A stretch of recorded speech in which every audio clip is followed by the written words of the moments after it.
The Locked On Podcast Network presents the Big 6 in 60.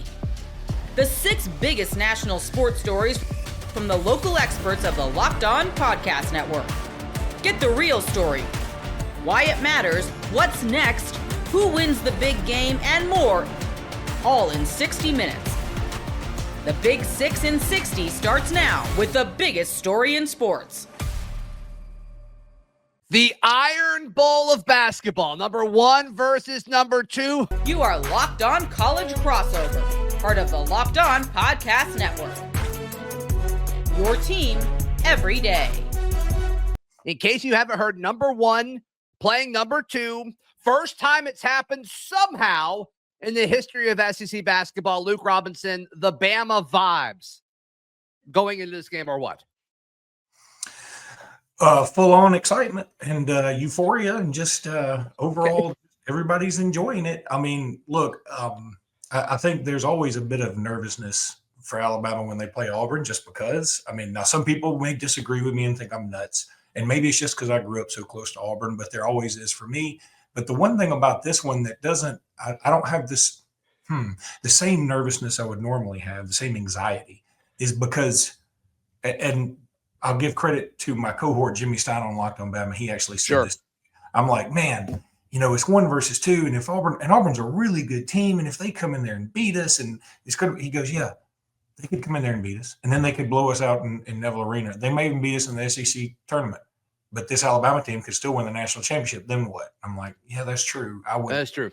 I think either one of these teams can lose this game and still win the national championship. And here's my other take, that I know that most people listening will disagree with me one way or the other, but hear me out. I think for the state of Alabama and the way that this sport is perceived in this state, it's going to behoove Alabama and Auburn, if this is a great ball game. I don't care if it's rough and tumble 61-62 or if it's high flying 102 to 101. I don't care. But if it's a good game and it's fun and game day's been there and the nation's watching it and it's sort of Duke-ish, North Carolina-ish, and it's just everything, I think it elevates the perception of basketball in this state. Whereas if Alabama wins by 20 or Auburn wins by 20, everybody's like, just another 1 versus 2 dud, kind of like the Super Bowl was. You know what I mean? I mean, I know a lot of people watched it, and you're not comparing this to the Super Bowl, but I'm just saying that the Super Bowls, you remember the ones that were close, and if you remember this, see, Duke and North Carolina have done this before, and they've met in an opportunity where they've had all these great games. So even though they had a dud earlier this year, that is appointment television. We aren't to appointment television yet, but this starts it if it's a good game.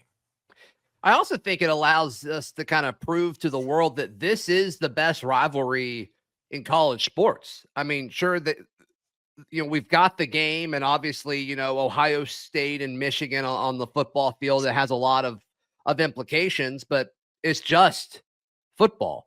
Same with Duke and North Carolina. Like, it's just basketball. When you look at Auburn and Alabama now, it transcends just the football field. I mean, the hate, but also this weird respect for one another. Like, I think it's across all sports. We've seen that. We've seen that in other sports, and obviously, the Iron Bowl is what it is. But with basketball now, being able to say number 1 versus number 2, and we may see this same exact thing in a few weeks, and then we also may see it in the SEC championship. And we also may see it if it's the overall number 1 versus the overall number 2 seed. Like, there's a chance you see it in the Natty. And like, I don't know what this state would do if that happened. If these teams played 4 times, I don't know if we all could emotionally take it or not. But I do think this is a prime opportunity for Auburn and Alabama to say, this is like, it's cute that you guys all care about your rivalries, but this is the biggest one. No, I think you're right. I mean, and we know as Alabama and Auburn fans, like even things like baseball, and I'm not a baseball fan. I don't really like baseball. I can't stand Major League Baseball. It's just not fun to me. But when Alabama and Auburn play baseball, I pay attention. If it's not fun, Luke, don't do it. Exactly. It's not fun. Don't do it, Luke. Auburn was really good, right? I can't remember exactly how long ago. And Alabama, I think, went in there and swept them. That's right. Yeah, a few years ago. What was that about? And it sort of made Alabama season it. And then I think the next year Auburn returned the favor. And those are the kind of things that make Alabama Auburn different from everywhere else. And then when you add in that you've got Nate Oates, who a lot of Auburn fans can't stand for whatever reason. You got Bruce Pearl, who a lot of for whatever reason. Are you serious? Okay, why do you hate Nate Oates? He's a good dude. Sure, I'm sure he's just great. I'm sure he's a great human being, Luke. I'm sure. God. What are you mad about that? I'm not mad about anything. I'm not. You just can't dismiss like for whatever reason. It's like I'm aware why people don't like Bruce Pearl. I get it. Not for like whatever reason. But I'll say that, and again, I'm going to say for whatever reason, I'm going to say this about the Bruce Pearl thing. Again, being in Alex City a lot, I can tell you right now that Bruce Pearl has done a lot of good things around here. He's helped with the cancer center. I have learned that yes, I can distinguish that. I don't like Bruce Pearl because he's coaching at Auburn, but I respect him as a person. And he did some things way back when, Deion Thomas and the barbecue and telling parents to lie, all that stuff bad. And Nate Oates he had an incredibly poor choice of words sometimes with the Brandon Miller stuff. Occasionally he has acted like a jerk, telling LSU, to get the blank off the court and all that. That's true. All that's happened. Now, Bruce Pearl also threw his headset down in Tuscaloosa a few years ago. They've both had their moments, but that's what makes them passionate and fun. So again, I agree with that for sure. So I feel like those who just hate Nate Oates without knowing who he is don't really understand he's a pretty good person. Those who hate Bruce Pearl without knowing who he is, pretty good person. And look, maybe I know he gets pretty political sometimes, but you know what? If that were my religion and I felt strongly about it, I'd probably get political too. Well, we also ask for coaches to like be honest with us and like tell us who they really are. And then when they do it, people get mad. So it's like, which one do you want? Do you want these people to just be like statues and robots and just say, the same 4 or 5 sentences? Or do you actually want to know? Do you actually want them to have a voice? So like, I think folks need to kind of decide what exactly we want in those. But both top 5 coaches in college basketball right now? Oh, I don't think there's any doubt. And look, you also have to factor in, number one, what both these two came into. Now, Auburn was a bit of a bigger mess. And that's why, yesterday on Doug Amos' show, I know you go on there on Wednesdays too. Mm-hmm. And I did. And he said, well, do you think that Bruce Pearl made Alabama have to do this? I said, I think that's kind of silly. Let me tell you why. Yes, I think Alabama probably looked at Auburn and goes, yeah, we'd like to have a better basketball program, but they tried with Anthony Grant. They tried with Avery Johnson. It wasn't working. And then, so you're going to tell me that Alabama's response was, hey, we're going to go hire this surefire lock, no doubt going to be awesome coach in Nate Oates, who was a math teacher about 5 years ago. Alabama didn't know. We took a chance. Auburn also took a chance on Bruce Pearl because he still had a show cause. He had some baggage. He had a lot of things going on. You didn't know that he was going to replicate the magic that he had at Tennessee, but he did. And again, you didn't know Nate Oates was going to be the coach he is now and run maybe one of the more fun systems in all of college basketball, but he is. And all the things are still true. Bruce Pearl did get in trouble. Nate Oates was a math teacher, but they still turned out to be awesome, which kind of makes it even cooler. I love going to live events, whether it's sports, music, theater, or comedy. Imagine going to the big game this Sunday. That's what a lot of the people around me here on Radio Row are going to do, and the fans who are coming to New Orleans. Gametime has a new feature called Gametime Picks that makes getting tickets for your favorite live events even easier. Gametime Picks filters out the fluff to show you only incredible deals on great seats, so you don't have time searching. Inspiration makes it easier to save more on sports, concerts, comedy, theater, and take the work on tickets. Gametime. Download Gametime, create an account, and use promo code Locked On for $20 off your first purchase. Terms apply. Again, create an account and redeem code Locked On for $20 off. Download Gametime today. What time is it? Gametime. The Timberwolves win over the OKC Thunder on Thursday night. You are Locked On Timberwolves, your daily Minnesota Timberwolves podcast. The Wolves played great. I already kind of set this up. I mean, missing 3 regular starters. I mean, you could go DiVincenzo, Gobert, and Julius Randle. You're also missing Mike Conley. So that's 4 of your top 7 rotation guys, 4 of your top 8 rotation guys. And Jalen Clark gets his first career start a night after not playing all that well on Wednesday against Milwaukee. He struggled offensively in this game too, but he was great defensively. We'll get into that, but that was notable. Chris Finch also notable here off the top. Kind of, so even with the short bench, he played an 8-man rotation, and he actually gave Josh Minott 2 rotation minutes too. It was end of the third quarter when this was still it remained a relatively close game for the really the whole thing. I shouldn't say that. The Wolves never like completely got up by 20 plus, and like it never felt over until it finally was, although the Thunder never had a lead. All that say, Minot played a couple of rotation minutes. Finch played Terrence Shannon 29 minutes off the bench. Luka Garza played 15 minutes, most of which was not garbage time, and played well. So there's really a lot to talk about in this one. What stands out the most, and that's where I'll start, was the tone the Wolves set in the first quarter. And that's extra notable because it's been such an issue for the Wolves this season. I mean, just the night prior against Milwaukee, they came out flat and they ended flat. That's often been the problem. It's the middle stages. There were times the last couple of seasons where the third quarter, remember for a while, the Wolves were like the worst third quarter team in the league. I think it was the year before last. And, there were all these questions about Finch and adjustments at halftime and all this stuff, because there's always questions about Chris Finch, despite the fact he's, the most successful Wolves coach this side of Flip Saunders during the Kevin Garnett years. But the first quarter and the fourth quarter have been the problems this year. Coming out flat, not playing physical, not playing active early, missing a bunch of open shots. That's what happened against Milwaukee. And then closing games, which sometimes you could point at the coaches for execution, but a lot of times it's the players failing to execute in the fourth quarter. And that's been a problem. Well, guess what? Those were the best quarters for the Wolves in this game. They came out super physical, super aggressive, super active in the first quarter. And I could, unfortunately, probably count on at least my hands and feet, my fingers and toes, how many times that's happened this year, 56 games in. The Wolves just come out flat far too often. That was not the case in this one. They took the fight to OKC. They beat the Thunder at their own game, which is physicality, activity, length, athleticism, playing with energy. Something the Wolves did to teams all over last year. I mean, look at what they did to Denver at times in that series. Look what they did to Phoenix in the first round. Look what they did on the way to 56 regular season wins a year ago. And too often this year, the Wolves have come out too cool for school. They've come out flat offensively, and they aren't able, because they're playing too cool for school and the energy's not there. They're not able to make up for the flat offense and, frankly, flat jump shooting with the defense, because the defense isn't doing anything to write home about either. At least not to the level where you can paper over or I don't know, like cover up some of what you're messing up on the offensive side. And to be clear, big picture, the offense and the defense are pretty good. This is still a team that's 6 above 500, but I'm talking about the first quarter specifically.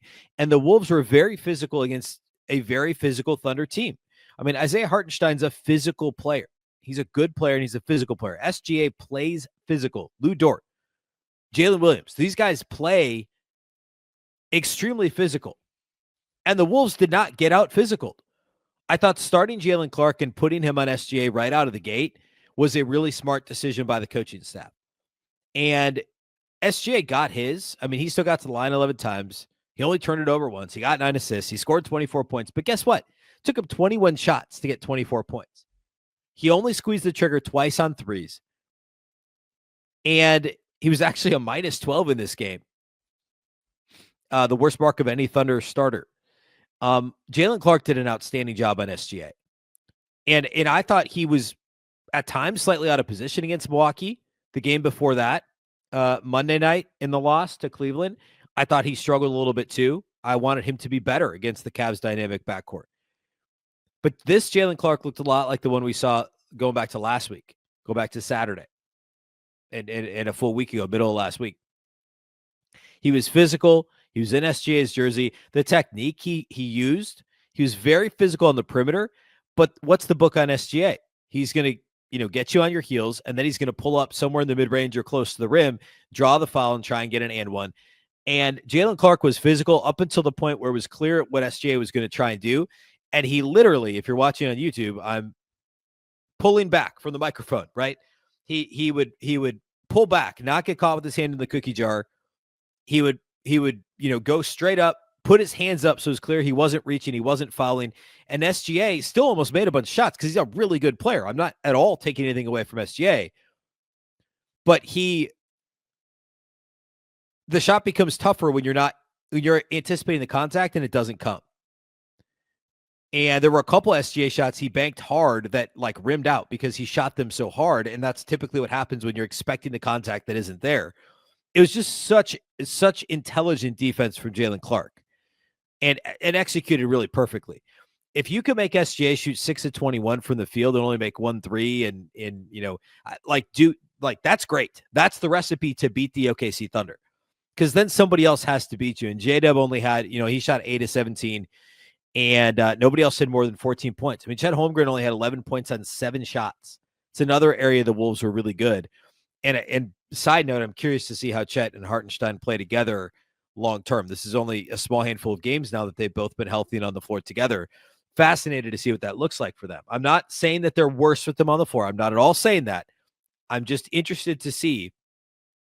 The Wolves aren't the only team that's had a learning curve with bigs, right? Like, it's not a Wolves specific issue. To see how they function with those guys on the floor together is going to be absolutely interesting.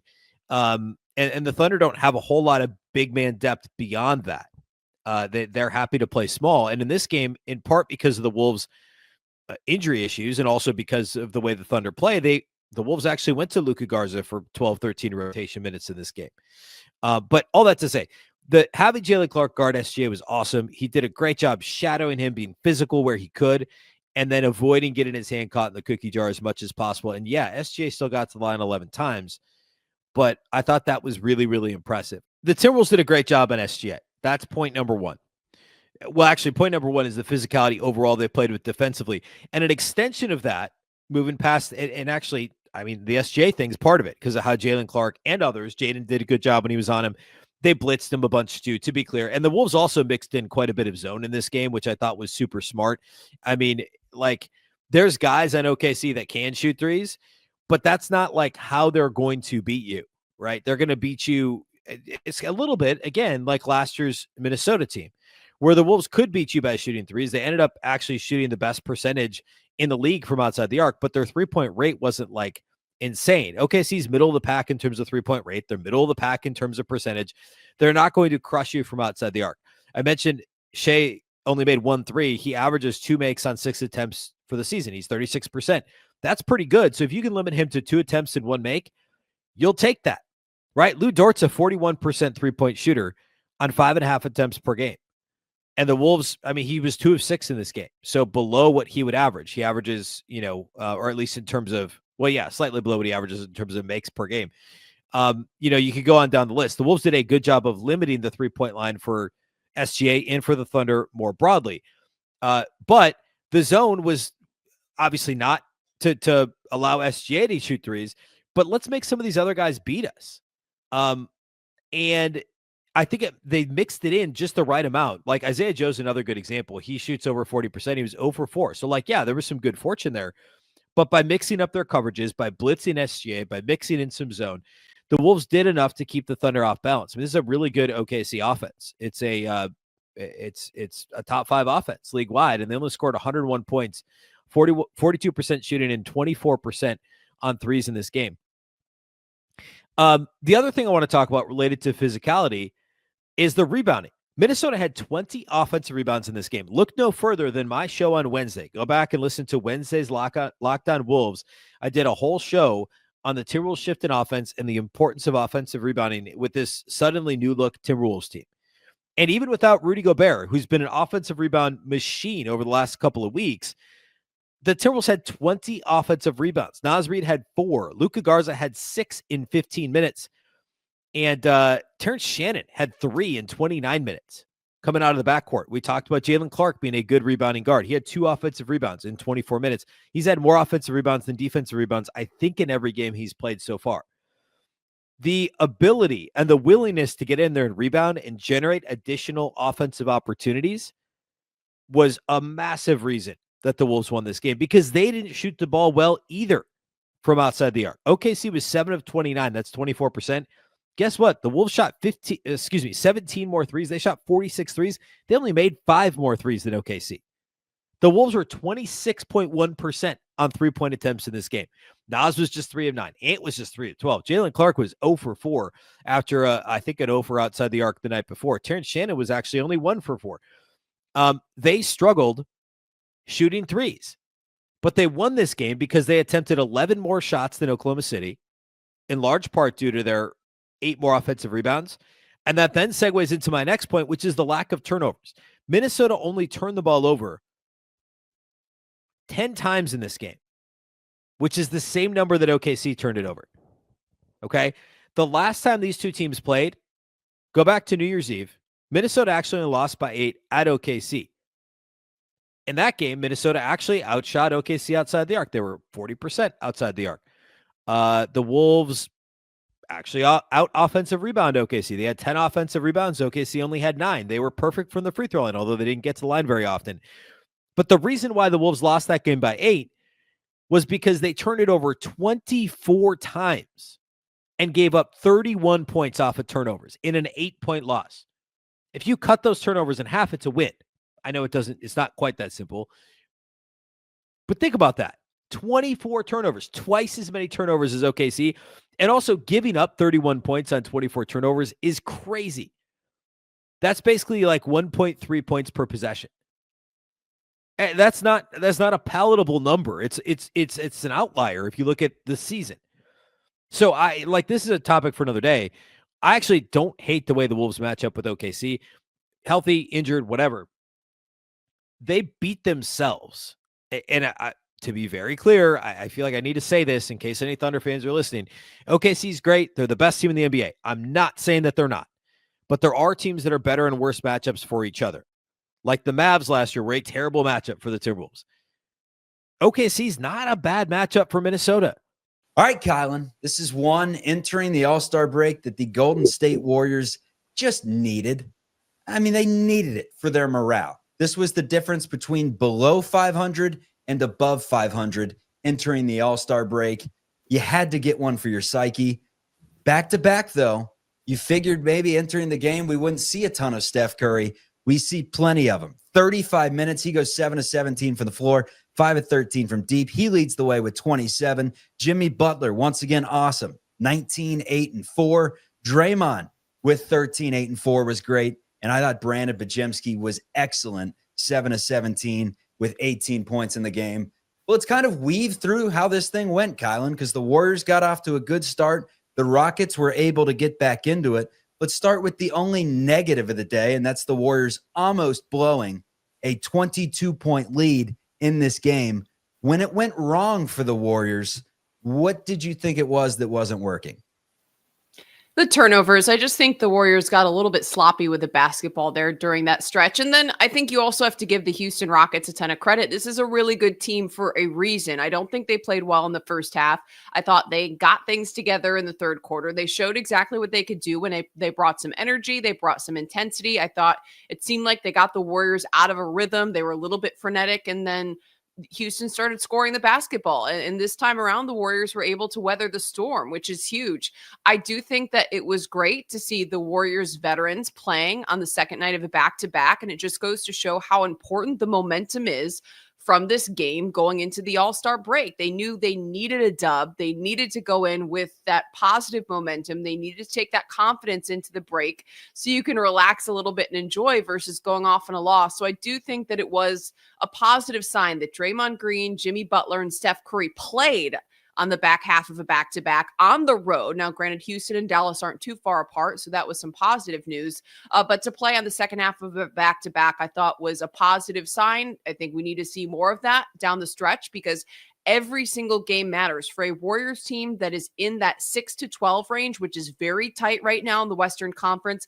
10th place coming into the day. Every single game here on out matters for the Warriors. I don't think you can afford to be sitting on the bench. I don't think you can afford to be taking nights off and rest games and all those types of things. Everyone's going to have to be a full go here down the stretch within reason, or at least able to avoid injury. So I think that was awesome. And I just think it was great the way the Warriors weathered the storm, which has not been the case all season long. The third and fourth quarter collapses have been so frustrating. So the fact that they were able to hold them off, closed them out down the stretch. Draymond Green, Charlie, hits a massive 3 in the closing minutes, or like under 2 minutes, a minute to play to ice the game. I did not have that on the bingo card. I don't know about you. No, and that was right after the egregious Steph Curry turnover. And really the only negative of turnovers. The only negative of Curry's day. I mean, he was awesome once again for the Warriors. Failed to hit that 30-point mark with just 27. But since the arrival of Jimmy Butler, I mean, he's been 25 plus every single night. He has been giving it to you. How the game ended, though, Kylan, I thought was very interesting because the Rockets kept making their pushes. I think they got it down as close as 1. I think it was 1. They got it all the way down to 1 late in the game. Warriors kept responding. They're up like 7, and we saw some just awesome plays from the Warriors. First, there was the give and go. Butler to Draymond, back to Butler. They've been running that play since the Stone Ages, and that just is another wrinkle, another element that Jimmy Butler gives you. He's so good without the basketball in his hands. And from someone that, you know, when I used to play hoop back in the day, I don't know about your game, Kylan, but it's hard to play off the basketball. Like the natural instinct is just to play around the perimeter, get the ball, and with it in your hands, try to make something happen. Jimmy Butler is the exact opposite, to where he just will demand it on the post. He'll make plays happen with screens. He'll make plays happen getting offensive rebounds. And tonight we saw him knock down his first 3-pointer in a Golden State Warriors uniform. Now it was wide open. If it was off I think a Draymond drive and kick. Maybe come playoff time, we will see Jimmy Butler creating for himself from deep. But as of right now, in order for him to shoot it, he's got to be wide open. That's just the way he plays. But, man, I love Jimmy's cuts. Just respect the way that he plays and how he can make things happen without the ball in his hands. This is the first time you've gotten to come on the show and break down Butler's addition. What did you see today that continues to the aura that Jimmy Butler brings this squad? I love what Jimmy Butler brings to this squad because it's something different. Jimmy Butler brings something the Warriors don't have. His ability to attack the basket, his aggression to drive, and his ability to finish in the paint is elite. He can post up defenders. He can take advantage of size mismatches when he gets a smaller defender on him. He can beat you up down low. And then again, he's just aggressive and crafty and finishing around the basket. And then Jimmy Butler just brings a certain level of grit to his game. You see his ability to get it done on the glass. You see his ability to force turnovers and just be disruptive defensively. He's scrappy at chasing down loose balls. I just like the heart, the hustle. There's just a little bit of a oomph that Jimmy Butler brings and a toughness that I think this Warriors team desperately needed. In addition to the fact that he's so dangerous at finishing in the paint, and the Warriors also desperately need that to complement the outside shooting. That's one of the big issues that I've had with the Warriors, not just this season, last season, but beyond, is the fact that you live and die by the 3 ball. When the 3 isn't falling, it becomes very difficult to find other ways to score and other ways to win. Now, when you have Klay Thompson and Steph Curry at the top of their game, and they're the 2 best 3-point shooters in the NBA, you can overcome that on a regular basis. You can maybe afford to live and die by the 3. The fact of the matter is that's no longer the case. Buddy Hield is slumping. He's been atrocious. You do have Steph Curry who can still knock down the 3. He's not hitting at the most efficient clip of his career. So you need more balance in your scoring. And the Warriors don't have an interior scorer in a post player. They've got Kevon Looney coming in off the bench. They've got Draymond Green playing the small ball 5. And yes, he hit that critical 3, but he's not a player who is, going to be a bucket down low if you feed him the ball inside. So that means they need someone to force the defense to collapse and to provide a different way to score. And that's what Jimmy Butler brings. You just see the gravity he has when he's cutting, when he has the basketball, when he puts it down on the floor. You see multiple guys coming to help, and that opens up space on the outside for the Warriors shooters. It allows more guys around him to get open. It provides more space for Steph. And I just think that it's a great addition and marriage to what the Warriors already have going. I think that Jimmy Butler has elevated what the Dubs do. I think he's an upgrade from Andrew Wiggins. Of course, appreciate everything Andrew Wiggins did and not to try to knock him, but I just think that Jimmy Butler brings a different level of toughness and interior scoring that really, really is going to help the Warriors as a whole take some pressure off Steph. And again, just open up space because of the gravity that he brings with the basketball and his ability to finish inside. I thought he was great.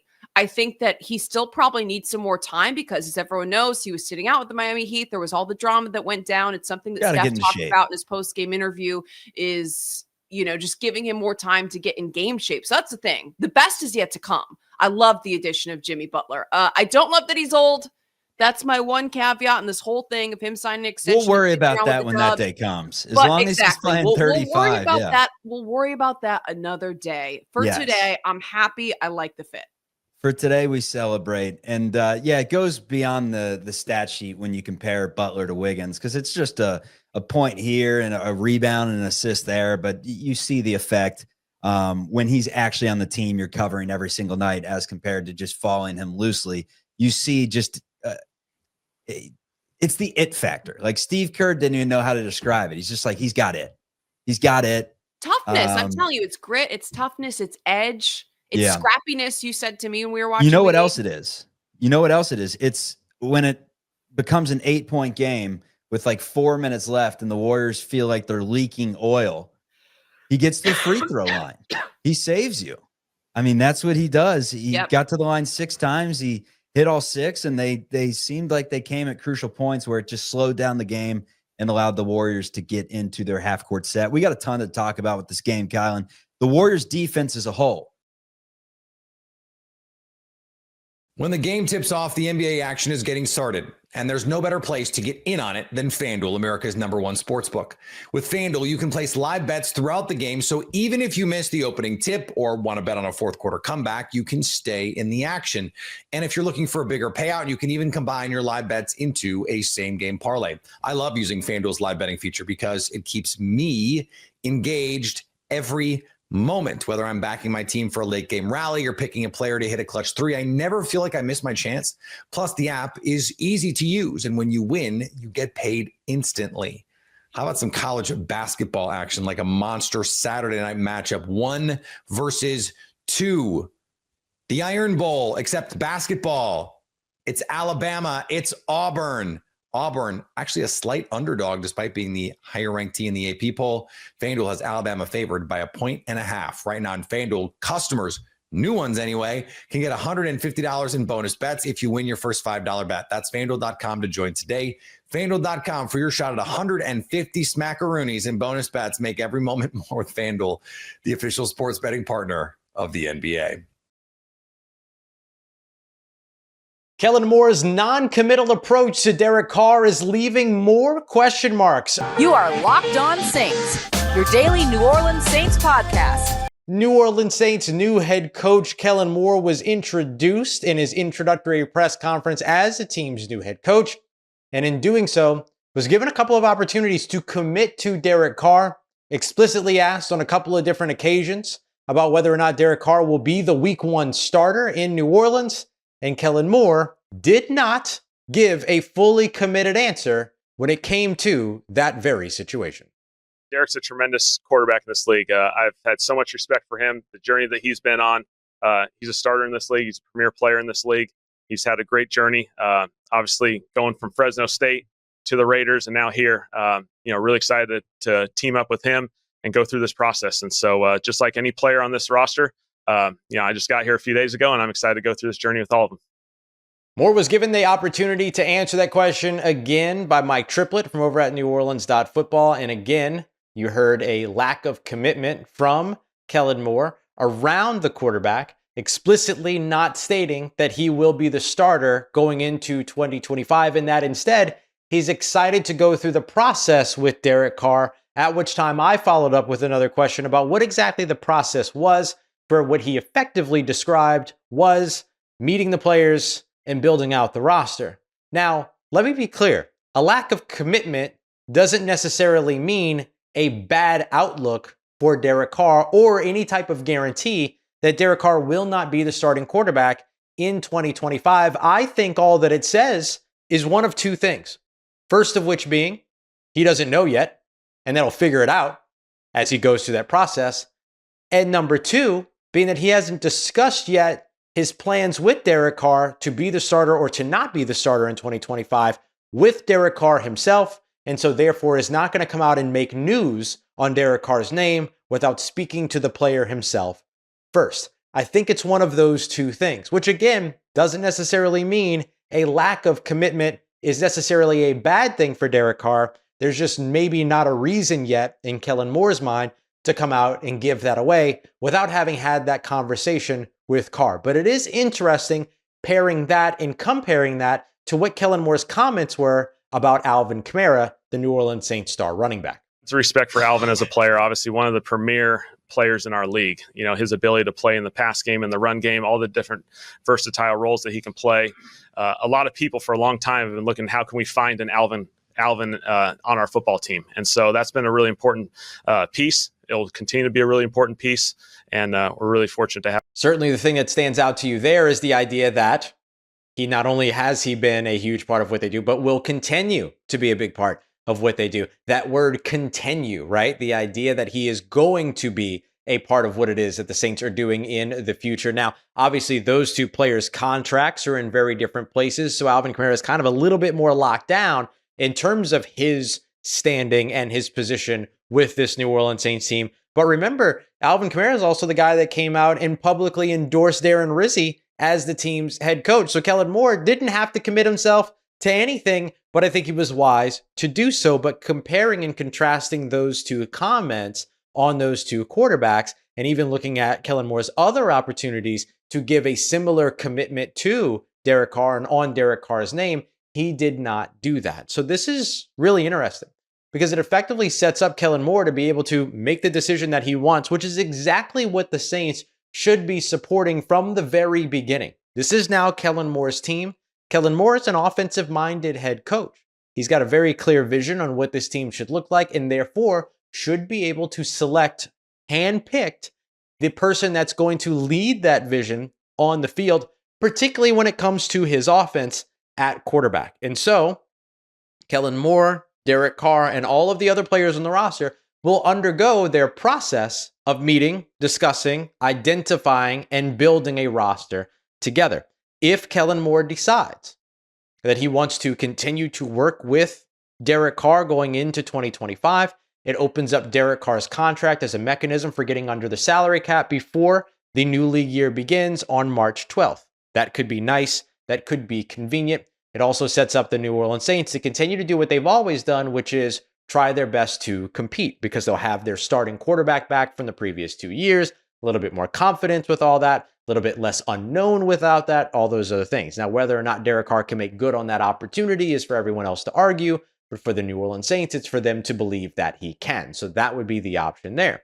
If they decide not to roll ahead with Derek Carr, they have a couple of options. They could designate him as a post-June 1 cut, but they won't save that money. That won't help them get under the salary cap or get through salary cap compliance in time for that March 12th deadline, because the $30 million that they'll save, they won't save until June 2nd. They could also try to trade him away, but again, Derek Carr has a no-trade clause, so they would have to make sure they're sending him to a situation that would be good for him and that he would be willing to go to. That would allow most of his money then to travel with him. When it comes to what the Saints would then do behind Derek Carr, if they do decide to move on from him, Spencer Rattler on the roster is an option. We saw Matt Miller from over at ESPN, one of the better draft analysts in the game, talk about how the New Orleans Saints front office loves Spencer Rattler. So if Kellen Moore also loves Spencer Rattler, then you could definitely see them move ahead there. There's been some crazy rumors going on over in Pittsburgh. Does a guy like Justin Fields actually hit the market? And does the comparable nature of a Justin Fields in terms of size, play style, speed, all these other things to a Jalen Hurts end up tempting Kellen Moore to say, let's give that guy a one-year opportunity? Or is there a player in the draft, such as an Ole Miss Jackson Dart, such as a Syracuse Kyle McCord, such as any other quarterback that could potentially be in this year's draft, that appeals to Kellen Moore instead, along with the scouts that would be scouting that quarterback and the offense that Kellen Moore would be looking to put in place? There would be plenty options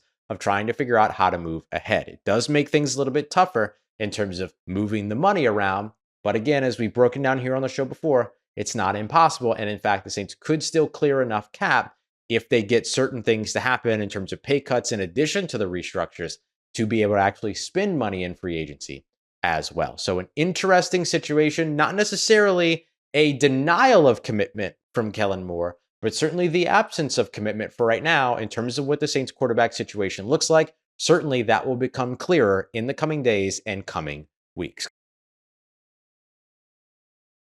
I love going to live events, whether it's sports, music, theater, or comedy. Imagine going to the big game this Sunday. That's what a lot of the people around me here on Radio Row are going to do, and the fans who are coming to New Orleans. Gametime has a new feature called Gametime Picks that makes getting tickets for your favorite live events even easier. Gametime Picks filters out the fluff to show you only incredible deals on great seats, so you don't have time searching. Inspiration makes it easier to save more on sports, concerts, comedy, theater, and take the work on ticket Gametime. Download Gametime app, create an account, and use promo code Locked On for $20 off your first purchase. Terms apply. Again, create an account and redeem code Locked On for $20 off. Download Gametime today. What time is it? Gametime. You are Locked On Cougs, your daily podcast on the Houston Cougars. Houston and Arizona meeting in a de facto kind of 1-2 mid-season Big 12 championship game kind of atmosphere in Arizona this weekend. A lot of stars on the floor in this one, college basketball stars, guys that have been around the block a little bit. And so the matchups get kind of fun. The matchup to watch, though, is going to be that point guard battle. It's certainly not like guard battle. I say point guard battle, the guard battle between Caleb Love and Miles Uzan. Now, I say guard battle because Caleb Love being a point guard is kind of, he's just a guard. He'll start the offense, he'll initiate the offense, he'll catch and shoot, he'll run off screens. He does all the things for them. Caleb Love is their go-to guy in every single aspect. 15.8 points, 4.5 rebounds, 3.3 assists per game. And honestly, that assist number feels low, but you remember, like, with how much they drive, dribbling it a second time typically kills the assist if the first did not. Caleb sounds familiar. It's not just the heave earlier this season to help them beat Iowa State. They got him on SportsCenter. Fifth-year guy, was at Carolina when they knocked off Coach Krzyzewski and Duke, was kind of all over the screen when that storyline was playing out. For what it's worth, he was also the last ever Pac-12 Player of the Year for Arizona. Last year, he won Pac-12 Player of the Year. He was an all-ACC freshman when he was at North Carolina. This guy's the constant threat to score. He's getting all of the shots. I want to say, I don't mean that pejoratively, but it makes their offense very predictable. He's getting 14.5 attempts per game from the field and also shooting just over 3 free throws. Their next highest field goal attempts per game is Jaden Bradley at 8.8, right? So that's like a solid 6 more shots per game coming from him than any other single player on Arizona. And frankly, that number gets kind of watered down. You factor in they have a bunch of non-Power 4, non-conference games early in the year where he doesn't play the full 40 minutes, right? He plays about 34 minutes per game. Again, you bump that up for a conference game, especially when this magnitude. He's going to be doing a lot. At 6'4", I think Uzin's the best option to guard him. Pretty thick frame, long enough wingspan to determine to distract him. And I think Uzan's grown into such a great he was a good defender coming in. I think he's grown into a great defender. I think he's the natural matchup there, which means Jaden Bradley, the other guard, I guess probably technically would fit you more of a point guard role, because when Caleb is off the ball and not bringing it up to initiate offense, Jaden Bradley's the guy orchestrating things. He's 6'3". If his name is familiar, it's because he was at Alabama as a freshman and was in the bench unit at Alabama that came in and beat Houston. Y'all remember that game a couple years ago where Houston was up and then they brought in the bench guys, Nate Oates did, and they just ran like a different offense than Houston had seen. They kind of chipped away and got back at it. Brandon Miller was on that team. Brandon Miller did like nothing against Houston, but the bench guys really kind of saved the game for Alabama. They came back and won in Fertitta, one of the only times anyone's ever won in Fertitta. It's 7 times is all. And Jaden Bradley was in that bench group. He transferred to Arizona. Was a bench guy last year as well, but is a starting guard this year for them. I think he's an LJ Cryer matchup. Now, when I look at what Jaden Bradley does, he's the next most field goal attempts guy. So I understand some people might be not so quick to put LJ Cryer on him. But I think the deal is athletically, he's a guy that Cryer can keep up with. Again, he's only 6'3", so it's not like Cryer's like really small next to him or anything like that. And frankly, I think we've seen a scrappier version of LJ Cryer in the last 6 or 8 weeks. If LJ Cryer is playing like that, I think he wins this matchup, right? And we know what LJ is going to do on offense, even with the bum pinky. If he can control the Jaden Bradley matchup on the defensive end, I think we're okay. Their third perimeter guy is that Anthony DeLorso guy I told you about that shoots it pretty well. He's listed at 6'6". He's a third-year guy. He was at Campbell, a really small school. Just sometimes see pop up in March kind of stuff. He's a shooter, and he is a movement shooter. He is a catch-and-shoot shooter. He is a guy you cannot let get loose. Again, 42% on 3.5 attempts per game. I wonder, again, if he'd gotten some run early in the season before and had to work his way in as a transfer guy, right? If he'd gotten that run, I wonder if he'd have more authentic look at his stats, because in January, February, he's been pretty solid for them from behind the arc. They've started the last 2 games. A guy named Carter Bryant at the power forward. He's a 6'8" freshman, really athletic, makes really freshman plays. I believe they're going to start Trey Townsend, though, at that spot. Trey Townsend started the previous 22 games, got a concussion. I think he's cleared protocol. If he's cleared protocol and able to play, I don't know why you wouldn't start him if you're Tommy Lloyd over there in Arizona. He's a big, like, bruiser type. He's 6'6", 215, runs, jumps, strong, dives on the floor. He is like, he will pull from 3 on occasion. I guess he's like JoJo Tugler in that way almost. But he's not the shooter type. He is the offensive rebound putback type. He is the dive on the floor, kick it ahead, leads the break with it from his backside kind of type. And hence, and unfortunately some of that, tough play guy with concussion. He had missed a couple games. I think he's the Jawan Roberts matchup. He'll, again, kind of be there like heart and soul and an effort kind of way that way. I mean, everything goes through Caleb Love, but I think they feed off his energy in a weird way. That's kind of hard to quantify, which means that the other big guy, Tobe Awaka, that's the JoJo Tugler matchup. Now, Awaka is a great matchup for Tugler in that they're both about 6'8". They both have really long arms. No one has longer arms than JoJo Tugler, but Tugler's arms Awaka's arms are pretty long wingspan guy. The difference that works for Awaka is he's 250 pounds, right? He's a big, strong, long-armed guy. Played a couple years at Tennessee under Rick Barnes out there. I think the advantage for Tugler in that matchup, well, he's given up about 25, 30, maybe even 35 pounds. I think that Tugler's a lot more finished basketball player, a lot more complete basketball player. And Tugler's not a traditional back-to-the-basket post guy or anything like that, but he's pretty solid inside of 6 or 8 feet with the basketball. I think that still falls to Tugler as far as matchup win, but Awaka is really good. Awaka is one of 2 guys I think I see on this team that would be very much a guy that fits in with the Houston Cougars. The other one is KJ Lewis. KJ Lewis comes off the bench for them. He is all energy all the time. That dude's built like he's 6'4 and a half, 6'5". He lists 6'5". I think he's closer to 6'4", so I'm going to say 6'4 and a half when I watch him play. KJ Lewis is a DFW kid from, maybe that's why I think he's a Houston Cougars from Texas, but the dude's built like a linebacker and kind of plays like one too. You saw one in your local intramural league. The guy that just like is super, super physical and like uses all his physical ability to get to the rim. Lewis is just a sophomore, which I was surprised in looking at him. The dude looks like a 24-year-old man. Again, 6'4 and a half, 210, 215. Played at Duncanville, a big program in DFW. He uses all that size and athleticism. There'll be times where he looks like the quickest guy on the floor. There'll be times where he looks like the most explosive guy on the floor. They're playing at home, so he'll probably have a gigantic dunk. He's big, strong, fast in every kind of way, but he uses to play really hard. And I think that's why he sticks out to me as a guy that Sampson would love to have too. And anytime you see a couple Sampson guys on the other side of the floor, or guys that could play for Kelvin from a style of play kind of way, it's always that could be in for a real fight. Now, I mentioned across the starters, I think Houston wins most of those matchups by slim margins.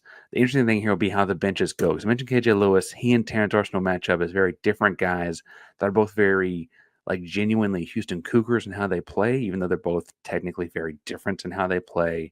But they're both going to be a fun matchup as far as when they both come in the game at that U16. Maybe one of them waits to close to the U12 timeout, something like that. But they'll both be impactful in this game. And frankly, if the starters come out to be a wash, the KJ Lewis, Terrence Arsenal matchup could win the game in a lot of ways, right? The biggest thing working for Houston is, I think, while the backcourt guys, Lewis and Arsenault, could be almost considered a wash, Houston's bench brings in Javier Francis, and if Javier stays out of foul trouble, he might have the biggest impact on either bench because they don't really bring a big off the bench that helps them like Javier helps Houston. Now, he's kind of functionally a sixth starter. He started some games earlier this year, and so I know that's kind of a gift. Their best bench big there in Arizona is Henry Vesar. I was correct on that pronunciation this week. Vesar, big 7-footer from Estonia. And I don't want to make him sound unathletic because he is more athletic, I think, than he looks like in the warm-up lines. When he's a 7-foot guy walking around from Estonia, he looks a little stiff, right? But he's going to have trouble keeping up, I think, with some of these guys from Houston. He's much bigger, so he might make up for it and prove me wrong. I think just athletically, he's going to have trouble keeping up with some of the guys Houston rolls out at him. I think that might impact his minutes, too. When they play big teams, Texas Tech has Toppin, or Kansas State rolls out a couple true bigs. He gets like 30 minutes. When they play like Iowa State, that game went to overtime and he played 16, right? So I think that's going to be kind of what you're looking at here. When the game tips off, the NBA action is getting started, and there's no better place to get in on it than FanDuel, America's #1 sportsbook. With FanDuel, you can place live bets throughout the game, so even if you miss the opening tip or want to bet on a fourth quarter comeback, you can stay in the action. And if you're looking for a bigger payout, you can even combine your live bets into a same-game parlay. I love using FanDuel's live betting feature because it keeps me engaged every moment, whether I'm backing my team for a late game rally or picking a player to hit a clutch three. I never feel like I miss my chance. Plus, the app is easy to use, and when you win, you get paid instantly. How about some college basketball action, like a monster Saturday night matchup, 1 versus 2? The Iron Bowl, except basketball. It's Alabama. It's Auburn. Auburn, actually a slight underdog despite being the higher ranked team in the AP poll. FanDuel has Alabama favored by 1.5 right now. And FanDuel customers, new ones anyway, can get $150 in bonus bets if you win your first $5 bet. That's FanDuel.com to join today.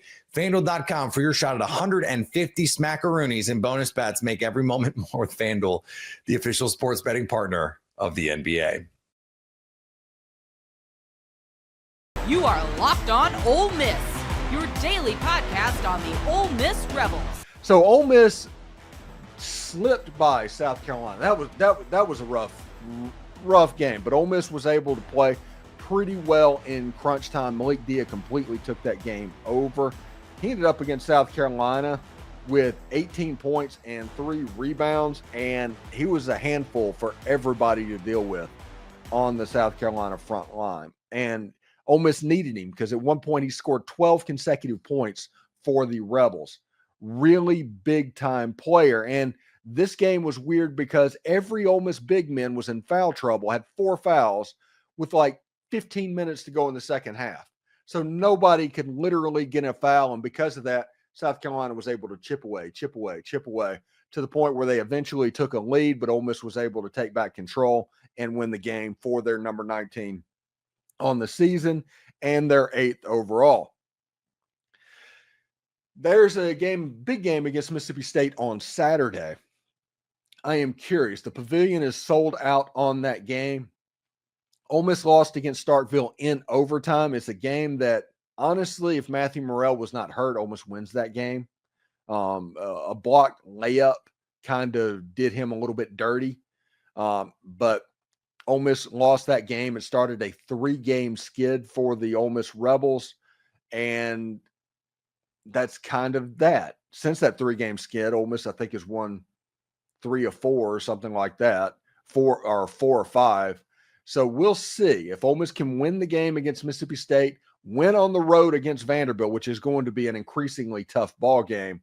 Ole Miss could have 10 wins in the SEC. I think the all-time record is 13 for Ole Miss. So we'll see exactly what that looks like as well. The keys to this game is simple. Keep Josh Hubbard from going off and defend the 3-point line aggressively. You need to make Mississippi State beat you with 2-point shots. Don't let them get hot. If they get hot, they could be a problem. But if they're forced to play a slow down game, an old style Chris Jans game, not the team that is this year, just an old style dentist type game, I think you'll be in good shape there. And also be competitive on the boards versus Mississippi State. Ole Miss got mauled on the boards at Starkville. If Ole Miss can stay within 10 on the rebounds, they are going to have a really good chance to win and stay out of foul trouble, because Mississippi State kind of needs another ref show type game to win this game. They need it to be herky-jerky. They don't need it to be free-flowing. Momentum and everything is on Ole Miss's side, but the refs can take the crowd out of the game by calling stupid fouls. And if they do what they did against South Carolina, it will be problematic. The players you need to watch in this game is the same players just about every game. Dre Davis, who seems to be the big shot maker on this team, he made a unbelievable basket to put up by Ole Miss up by 3 points against South Carolina after his tip in against LSU. Sean Padula did not play well against the South Carolina Gamecocks. He needs to rebound against Mississippi State. And Matthew Morrell, he's just steady. It's the same thing. There's a lot of times when you look out there, Matthew Morrell, even hurt, is being tasked with guarding the best player on the other team. That is what's going on and how it's done. The prediction of this game, I don't know what it is. My gut tells me Ole Miss is going to win this game by double figures. I think Ole Miss wins 77-65 in the Pavilion for their 9th win of the season, which would guarantee a 500 record in the toughest conference in the history of conferences if you talk to anybody. But 77-65 will do the trick. Chris Beard and the guys are completely ready to go. This is a veteran Ole Miss team, and I am very impressed with what they do in winning time. We talked about the Texas A&M and how they kind of melted down a little bit in that game. It was a situation to where Ole Miss played un-Ole Miss-like in that game. The Texas game, there was a little bit of you could see them like fighting to not let that happen again, and they were able to pull that off. And then after that, Ole Miss just at winning time has been killing people again, to the point where you can count what's going on and everything. Ole Miss shot like 85% from free throw line against South Carolina. Jamin Brakefield was a big star there as well.